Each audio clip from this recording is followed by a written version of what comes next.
नमस्कार दोस्तों, आज हम लोग ऑब्जेक्टिव वस्तुनिष्ठ प्रश्न देखेंगे सब्जेक्ट हिंदी का। और ये बहुत ही इम्पोर्टेंट क्वेश्चन है, इसको हम लोग आगे कर देखते हैं। भाषा की सबसे छोटी इकाई क्या होता है? भाषा का शब्द, व्यंजन, स्वर, वर्ण, ये चारों ऑप्शन में से कौन सा होता है? भाषा की सबसे छोटी इकाई, तो इसका होगा वर्ण। वर्णमाला किसे कहते हैं? वर्णमाला किसको कहते हैं? शब्द समूह को कहते हैं, वर्णों के संकलन को कहते हैं, शब्द गणना को कहते हैं, वर्णों के व्यवस्थित समूह को कहते हैं। तो वर्ण क्या होता है? जैसे कि वर्ण होता है क लिखते हैं, ख लिखते हैं, ग लिखते हैं, ये सब क्या कहलाता है? वर्ण कहलाता है। तो वर्णमाला जो होता है वर्णों के समूह, व्यवस्थित समूह को कहते हैं। व्यवस्थित मतलब क्या है? जैसे कि क है तो क के बाद क्या आएगा? ख ही आएगा, क के बाद ग नहीं आएगा। तो ये क्या होता है? व्यवस्थित यानी क्रमागत, जो एक सीरियल से आता है उसको कहते हैं वर्णों के व्यवस्थित समूह को हम लोग वर्णमाला कहते हैं। निम्न में से कंठ ध्वनि कौन सी है जो कंठ से होता है? क ख कहाँ से साउंड आता है? तालु से आता है, जीभ से आता है। कहाँ से आता है? तो कंठ से आता है। कौन सा? य, र, ल, च। तो ये आता है क और ख जो होता है ये कंठ से आता है। स्थान के आधार पर बताइए कि मूर्धन्य व्यंजन कौन से हैं? स्थान के आधार पर तो आप लोग इसको कमेंट्स में जवाब देंगे।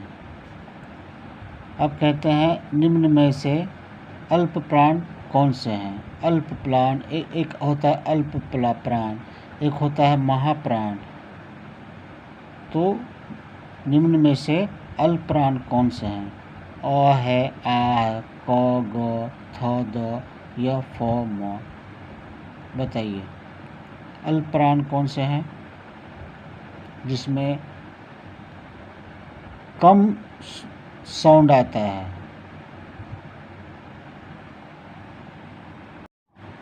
तो अल्प प्राण कौन से हैं बताइए? ख है। अल्प प्राण कहने का तात्पर्य क्या है कि जिसमें साउंड कम आता है। जैसे बोलते हैं आ, तो इसमें साउंड ज़्यादा आ रहा है। क, ग, इसमें साउंड कम आ रहा है, तो इसको कहते हैं अल्प प्राण। इसके बारे में डिटेल एक बार वीडियो बना देंगे, आप लोग देख लीजिएगा। निम्न में से नासिक व्यंजन कौन से है जो नाक के द्वारा नाक से बोला जाता है? तो है य। ए और ए वर्ण क्या कहलाते हैं? नासिक, मूर्धन्य, ओष्ठ, कंठ। तो यह नासिक से होता है। हिंदी वर्णमाला में अयुग्म व वर्ण कौन से होते हैं? अयुग्म व कौन से होते हैं? तो अयुग्म व जो होता है अंग और आ है। निम्न में से कौन सा घोष वर्ण है? घोष होता है, एक होता है घोष, एक होता है घोष होता है और एक होता है अघोष। ये भी जो होता है साउंड से रिलेटेड होता है, जिसमें कम साउंड लगे ज़्यादा साउंड लगे वो होता है घोष और अघोष होता है। तो यहाँ कह रहा है घोष हुआ। घोष कौन सा है बताएं? घोष कौन सा है? घोष है म। अघोष वर्ण कौन सा है?